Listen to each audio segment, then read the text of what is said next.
what can I practically start doing to start that identity shift or start that change of mindset? I really, thought as going through this process said is what am I retiring with, right? What are the things that did fulfill me in the workplace?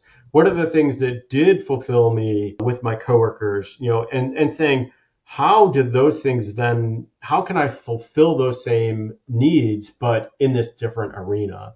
All right, I think you're really going to love this conversation I had today with Kent. Kent retired at 50, which sounds amazing, but he also shares some of the challenges, the guilt he felt telling people, specifically his mom, that he was retiring early. He shares the things that are different than what he originally expected retirement to be. And finally, he shares the things he's now able to do, the memories he's able to make with his family that he never would have been able to do if he was still working. Enjoy today's conversation with Kent. Hey, real quick, make sure you hit that subscribe button if you haven't done so already, and please give this a like if you're enjoying this content. Every week, we're putting out a couple of videos to make sure that you have all the information you need to retire with confidence. We want to make sure you don't miss a single thing. Ken, thank you for joining me on today's Retirement Reality. How long have you been retired for? So I retired February 4th of this year. So I've been it's coming up on 8 months. All right, I guess moving into ninth month of retirement. 9 months in, and if you could describe that retirement so far in one word, what would that word be? Freedom. Freedom. Now, you retired at 50, correct? Yes, sir. I am very curious about that because I think that for a lot of people that feels too young. There's maybe social pressure, family pressure, other pressures of why. I'm guessing you're maybe in some of your peak earning years at that time. So I would love to explore with you, what was it like leading up to that decision? What was it that finally caused you to make that decision? What was it like telling your employer? What's it been like these first 9 months? And what maybe concerns do you have about the future of being young, not working, things around that? So to start though, retiring at 50 is no easy feat. That takes a good amount of either saving, investing, starting and selling a business. How did you get to the position? Were you just a saver from a young age? Did you get lucky with a certain stock? What was that journey like for you? A little bit of each of those. Growing up, my grandfather was a real big, emphasis on, saving, saving, saving. And so, retirement saving, and specifically my grandfather even retired in his mid 50s. So it kind of set the example of what I was looking at. So early on at 18 years old, I was already, putting into a 401k. Made a couple of bad choices along the way in that of, taking a loan out and, and what that looked like. But, since I've been 18, I was, retired, saving in my, 401k retirement savings. And then later, in my 40s, I probably got into a couple of spots where I had done a couple investments. I looked at some of the Tesla stuff and, kind of thought, man, this really makes a lot of sense. And so I got lucky on some spots there. And then part of the full story is that, my grandfather had done well, and, my father, who would have inherited, a lot of what my grandfather left behind. He wasn't, he passed away a year after my grandfather passed away. So there was there's a trust set up that was meant to solve just for paying for great grandchildren's, education. But it ended up that it's been accumulating, better than what it needs to go ahead and cover that. So that played another piece of it. And so as you talk about the things that you have concerns around or the things that are hard to think about in retirement, that's been one of the hard ones, is actually trying to separate or accept that, right? To accept that, this wasn't just by my doing. So you talk about identity. The identity, I would actually have a spreadsheet, in my spreadsheets, I would have, well, here's what I would have if it was just me alone. And then this is the piece that contributes. And really, trying to almost justify or put forth, that, well, I could have done it anyways. And it's been a hard part of just kind of really kind of moving into and accepting, that was a great gift that came through great loss. Mm-hmm. Why do you think it's so difficult to accept that? I think because we just were conditioned to kind of, be our own man. Do I have what it takes? What did I accomplish? What was, who am I to be able to, receive this? It's kind of even goes, probably into deeper into even faith stuff is like, man, why me? Why do I get this? I say if I could live life 1,000 times and never end up back in this spot again. So it feels, almost a little bit of guilt, I think probably around that. And when that happened, wait, did that change? So you retired at 50. Was that always the goal? Or was this something that just accelerated the time horizon for your No, I, ultimate retirement? I had planned an early retirement, so I probably knew even a decade and a half ago, that I was probably on track. That, by 55, I was looking at the rule of 55, knew by 59 and a half, once I was able to start, taking, withdrawals out of my retirement, that was going to happen. So this really kind of accelerated the timeline on that happening, both, on multiple fronts, right? On the, the stock, the individual stock stuff that happened, and that, there was also some potential on the work side, that there was some work stuff that might have delivered on that as well, but that didn't work out. So there, it kind of still put a little bit of a uncertainty in there, but in the Mhm. end, it was kind of, I knew, especially one of the motivators you asked, kind of one of the things that drive. My dad passed away at 62. So when we talk about health span, more than lifespan, it rings very true for me. My wife's father passed away at 52. My grandfather, lived to 85. My great grandfather lived to be 99. So I've kind of always had this joke: if we plot it out in Excel, I've got about 3 good years left here. So Yeah. yeah. How much of the why changed for you? So you started saving young, and it sounds like you wanted to retire at an early age, even when you started saving. But my guess is the reason behind that, the why for that, maybe started shifting from your 20s to your 30s to your 40s, Yeah. getting married, having a family. How did that why change, if at all, that led you to an early retirement? Well, I guess I would say is, I didn't know when I started at 18 that I wanted to retire early. It's just I wanted to retire comfortably, right? It actually wasn't until probably 2018, 2019, that I was always, prior to that, I was always in the accumulating mindset. I never really even asked the question about, like, what is my retirement going to look like for my wife and I? What does that look like for us? So we actually got caught up in this idea called the Great Loop, which is taking a boat and circumnavigating the eastern third of the U.S., basically Great Lakes, inland rivers, Gulf of Mexico, East Coast, and even we went down to the Bahamas. And we started looking at that and said, wow, that'd be a really cool thing to do in retirement. And then my wife came back and said, well, what if we did it now with the girls? And so we ended up doing that. We left in 2021 and finished in 2022.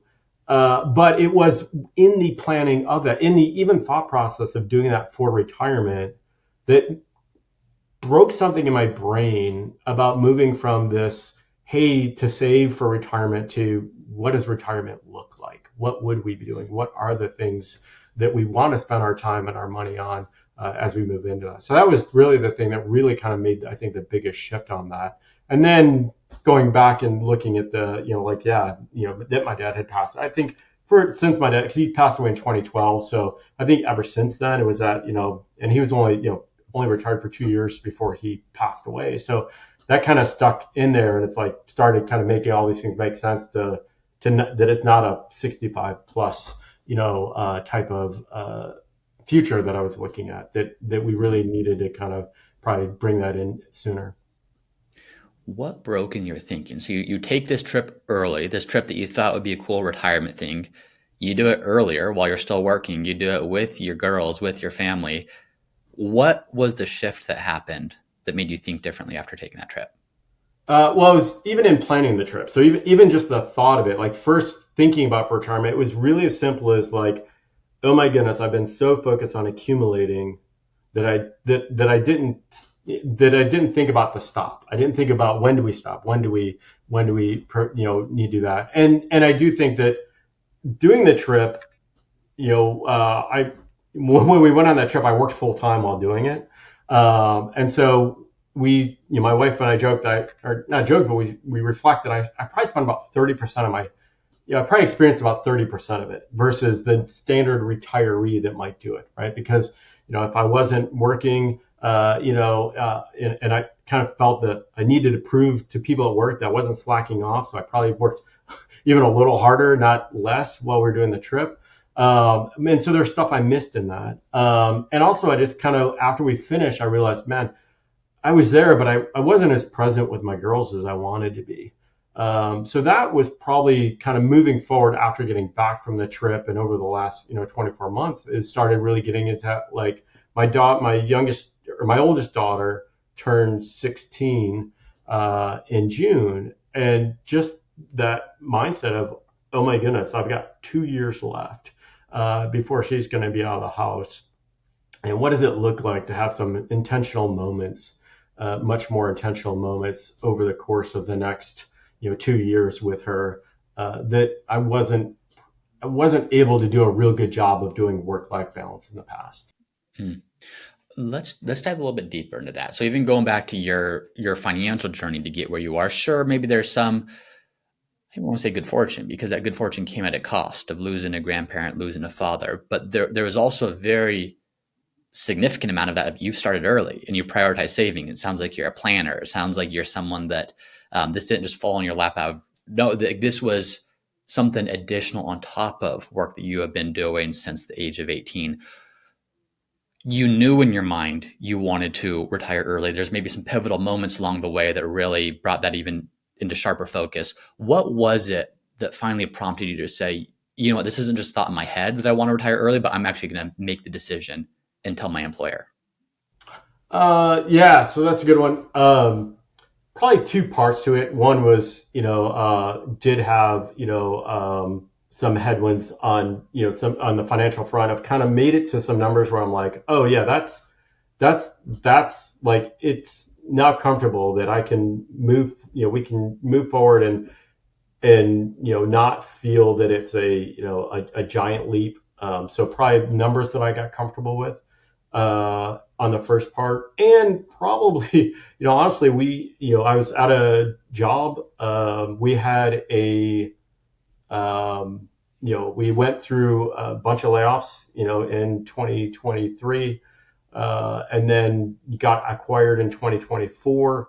And really just kind of the job front is like, you know what? I'm just not as, we went from being, kind of a startup mentality to a large, 4,000 plus employee company. And I just started looking around, just said, man, I just don't know that this is where I want to put my time anymore.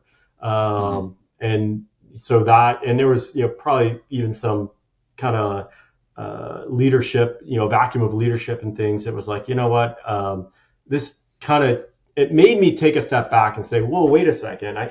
This doesn't have to be it, right? This doesn't have to be my priority. This doesn't have to be the thing that I'm spending my time on.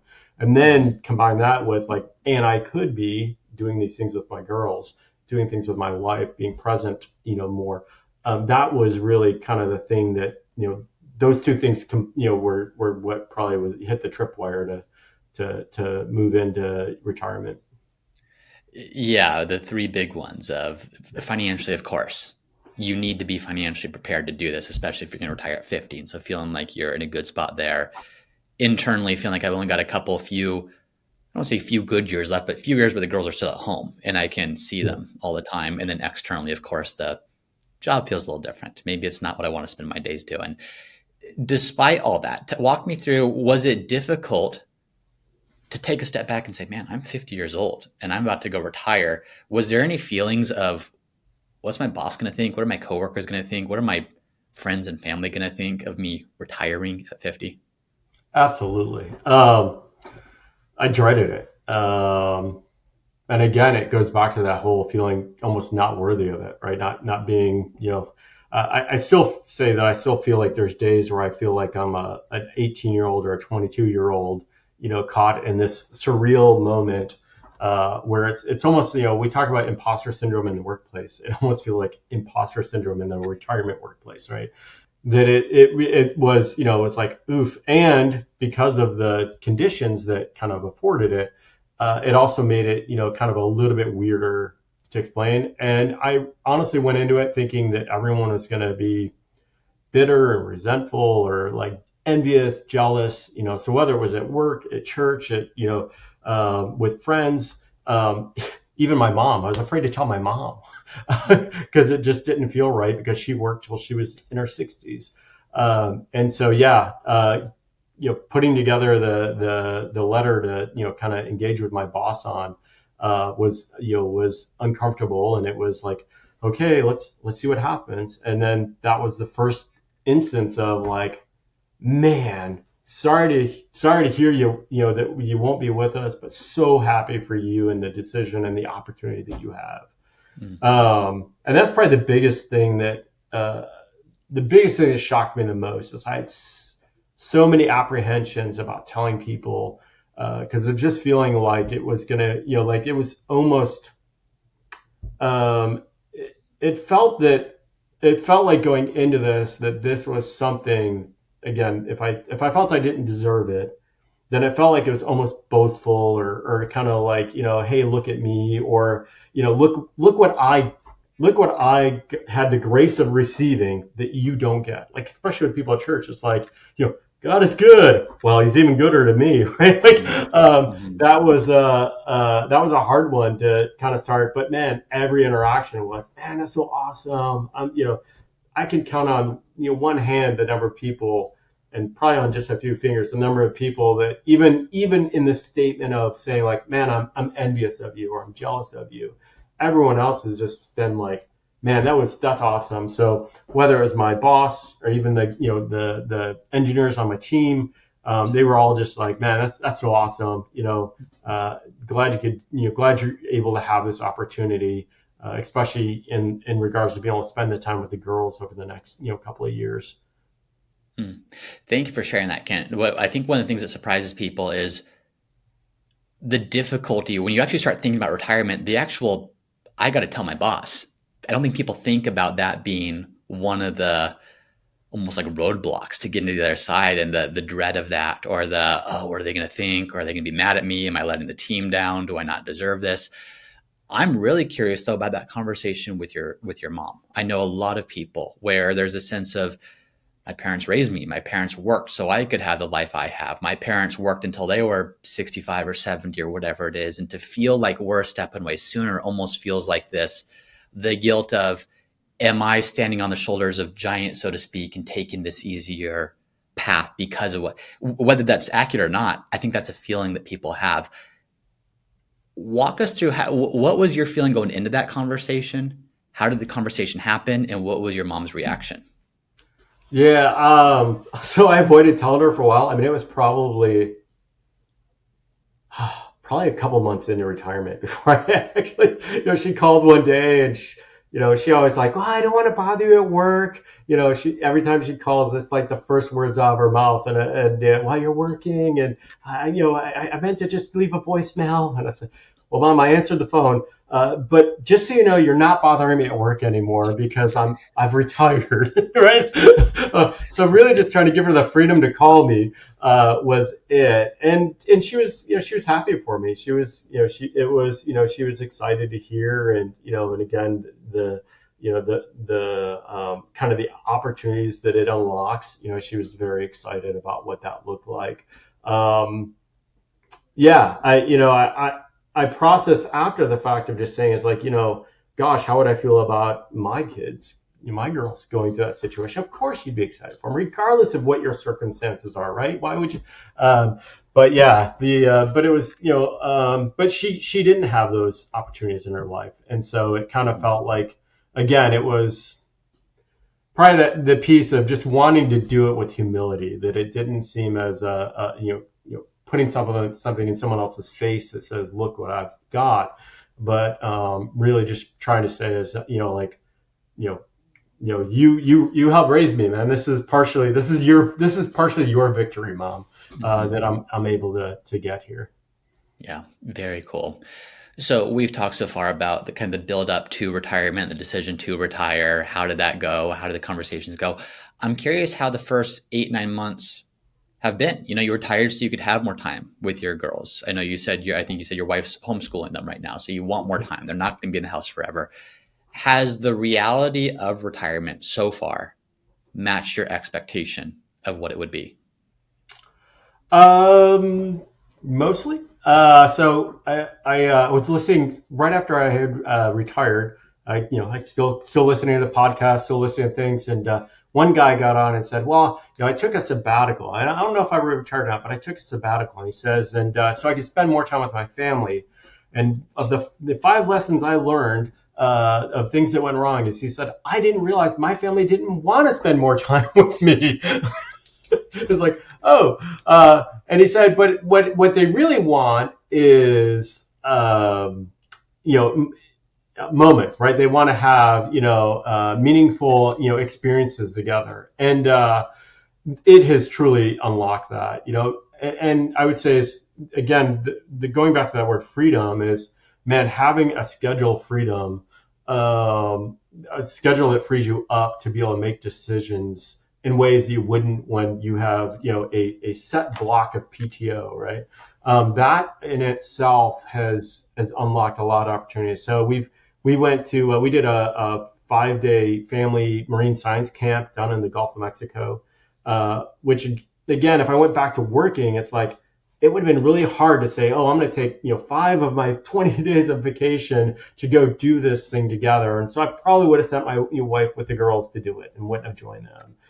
We bought some season tickets for amusement park, and we've been there 3 times already. And again, we might have gone there before for 2 days, but we wouldn't go back multiple times and use up all of our time for that.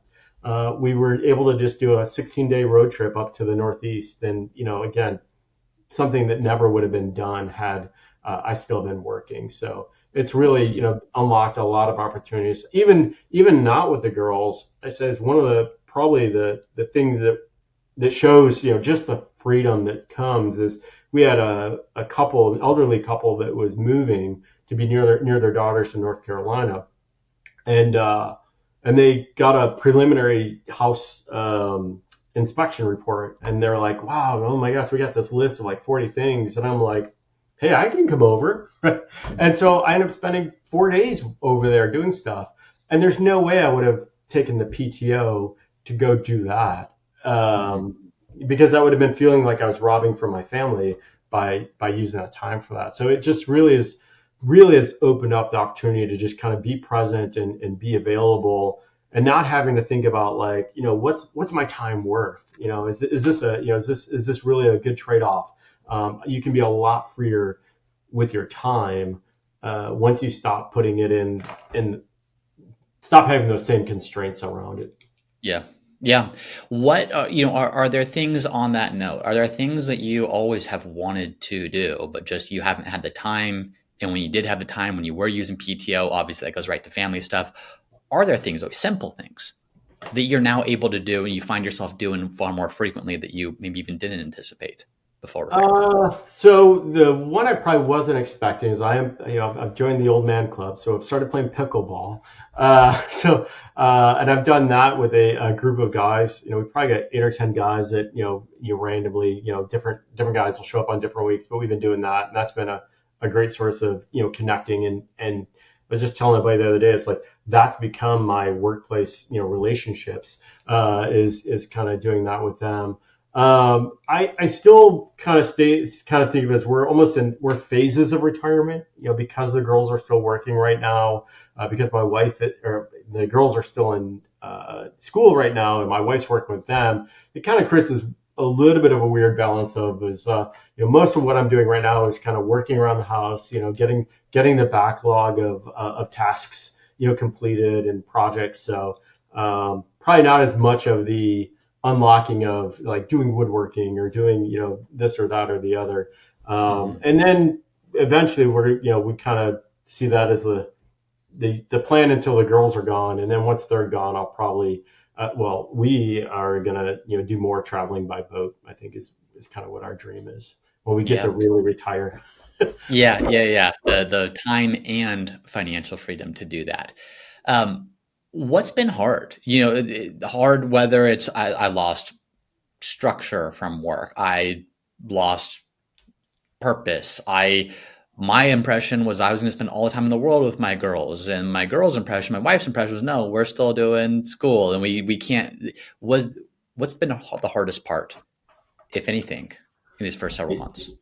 Yeah, I think that probably one of the items is the I heard someone talk and say about even doing like projects at home becomes more enjoyable because you have the time to do it, and you're not, I always say is, I used to, if you had to paint a room, you do it from 9 o'clock to 11 o'clock at night, right? And trying to whip it out and get it done. Well, now you've got, a whole day to do it. It probably is that you become less focused and less productive. So I think there's that part of still trying to measure your productivity, right? You don't want to. I don't want to be seen as like, my identity is in how well I complete a task list.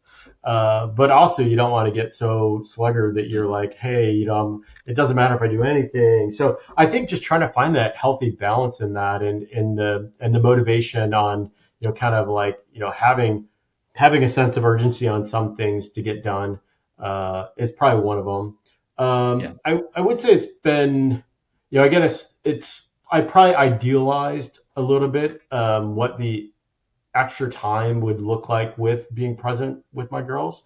So it's still hard, that at 16 and 14, they're, it's still hard to, probably connect as deep as maybe I, thought would happen just by being more present.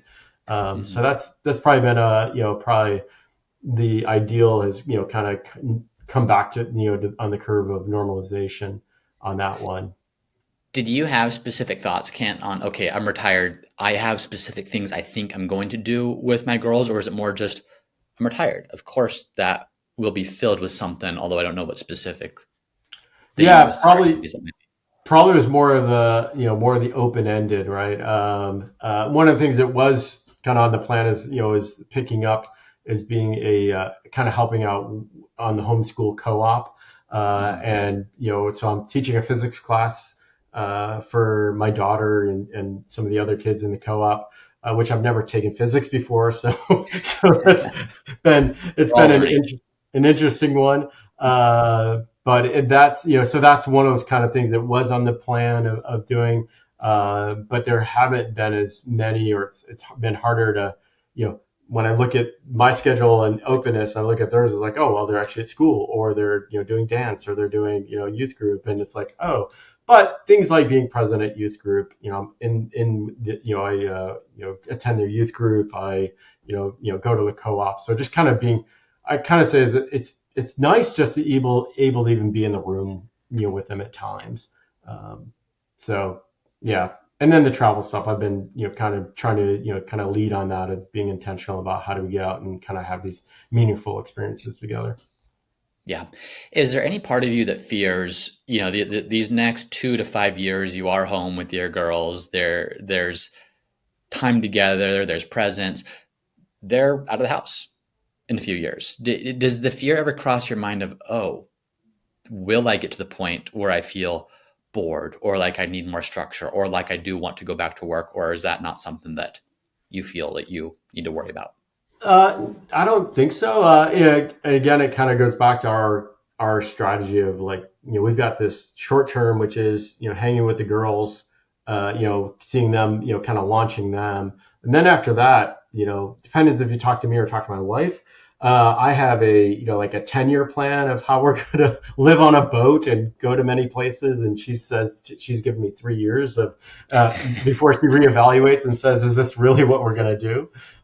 So there's a lot of that that would, kind of fill in, probably, the late 50s to mid 60s, and then after that, she has her dream of having, grandma's lake house, and so, what does it look like to establish that, after that? So um, yeah. Yeah. You've mentioned a couple times, backtracking a little bit, of things you've heard or podcasts you've listened to, or but so you have both the lived experiences of having gone through this. You also have the learnings you've taken from other people. With all that, both your experiences and things you've heard from others, are there some things that, like, what would you want people to know? People who are in this position where they're saying, "I've saved my whole life. I prepared. I thought this was just a financial math problem. I've arrived. I know I can do it, but I still can't bring myself to retire because I'm learning there's this whole psychological aspect to it as well." Any common or kind of foundational things that you would want to pass along to those people? Yeah, definitely. I think it's really like it's I think that I said, kind of thought about it in the passive as like, the accumulation stage is the brain, using the brain, and then like right as you're ready to flip the switch, it moves to the heart, right? Where is your heart? What is it that you need to kind of understand that so much of it is about how you think of yourself and how you think of others, right? Identity, right? Am I getting all my fulfillment through the way that my coworkers applaud me when I come up with great solutions? Well, you kind of need to figure out, how do I realize that that's in some ways almost an empty or a false, attractant, right? If you allow that to be the penultimate fulfillment, then you're going to work to your 99, right, or work till the day you die. And there's just so much more to be had when you're able to say, what, I'm not defined by the things I accomplish in a given day. You really get to have so much freer of a time and experience by not carrying that with you. So I think it's really kind of working through, just make sure you're working on the heart as much as you're working on the brain. Are there any kind of practical tips you have to go that person says, "Okay, yeah, Ken, that makes complete sense. I'm that person. I get validation from my coworkers. I get validation accomplishing things on time. I hear you. I know that's empty. What can I practically start doing to start that identity shift or start that change of mindset?" Yeah, I would. One of the things I kind of process through in that is a lot of people say, oh, what are you retiring from? And then people think that, well, you make it really smart by saying, what are you retiring to, right? You need to have something you're going to. And I really, thought as going through this process said is, what am I retiring with, right? What are the things that did fulfill me in the workplace? What are the things that did fulfill me, with my coworkers, and saying, how did those things then, how can I fulfill those same needs, but in this different arena? And so just for example, I was in a leadership role. I love trying to help other people kind of experience their best, right, in the workplace. And so, okay, well, how do I bring that with me? Well, the pickleball thing was a bunch of guys that that weren't doing anything, that were looking to engage relationally, to act competitively, and to have good fellowship. And so I said, hey guys, man, we're going to start doing this on Tuesday mornings, and so just bringing that same act of serving others, but just in a different venue. And so I get the same joy out of it because, just like me, helping an engineer, kind of be his best, I'm helping, these people that maybe otherwise would have just been sitting at home on that Tuesday morning. Mhm. And so get to see them experience, the fun of the competitiveness, the fun of the fellowship. So I think, just doing root cause analysis of what's the actual thing behind that accolade that's speaking to your heart. What are your desires that are there, and how do you kind of find those desires getting filled in other venues? Hmm. I really like how you're framing that and just kind of articulating it kind of as I'm understanding what you're saying is there's so much focus on the what are you retiring from to what are you retiring to. The from and the to become the focus and where you're putting your thought and your energy, but it's the you that should be the focus. You are the constant in both of those equations, and what's bringing you fulfillment, and what are you doing to find that identity and purpose and meaning, not just in the external environment, the from or the to, but you as a person. So I like how you Yeah, frame that, and that's something I want to think about deeper, even as you say that. yeah, and for me, part of it was even just trying to take pressure off myself, because everyone says, well, what are you going to do now, right? Like again, people want to put you into the box of, what are you checking off? What are you doing? And it's so much pressure on thinking you have to kind of reinvent yourself in retirement, and it's Mm-hmm. not. It's moving with yourself in retirement, Mm-hmm. right? Yeah, that was, I think, what helped me to, kind of take some of that pressure, stress, or anxiety of, having to answer that question to people. Um, Yeah. yeah, that made it so much more, gave more freedom in it. Yeah. I like it. Well, Kent, thank you for sharing this journey and the transition. I know there's a million things that we didn't get to cover, but in the last minute or two, anything else you would like to leave the audience with? Any major learnings, lessons, challenges, or just quite frankly, like what the benefits of man, I'm so glad I did this, and I want people to know what it's like on the other side after making some of those difficult decisions. What would you like to leave the audience with as we start to wrap up? Good question.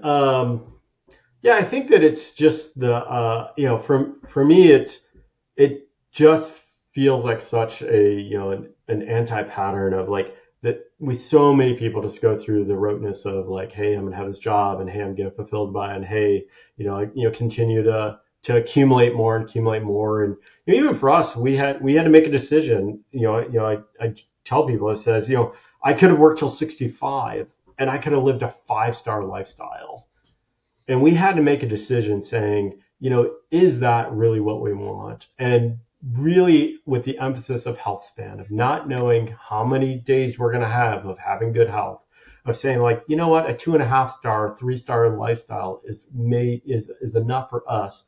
And therefore not making, the continuation of work to be an idol, that would capture us, that wouldn't allow us to kind of experience our retirement and our, the labor of, 40 years of work, that would have, that we would be able to enjoy that in a way, that was kind of on our terms rather than on the terms of our current health condition at the time. Yeah. Love it. Well, Kent, so much good stuff here that you've shared. Really appreciate this. And as I mentioned, even leading up to this, there's thought of retirement being a math problem, an investment problem, portfolio problem, until you get there and you realize, oh, it's this stuff that's actually bringing me the most consternation or the most anxiety. What's it actually like? So appreciate you taking a few minutes to share what has it been like, the challenging conversations, the challenges you've wrestled with identity and other things, and the benefits of it too, and just that shift of what are we here to prioritize, what are we here to spend our time doing. And thank you for sharing that. I think that's going to help a lot of people who are in that same position wondering what's next for them. So Kent, thanks for joining me on today's episode of Retirement Reality. Awesome. Thanks, James. Appreciate it a lot.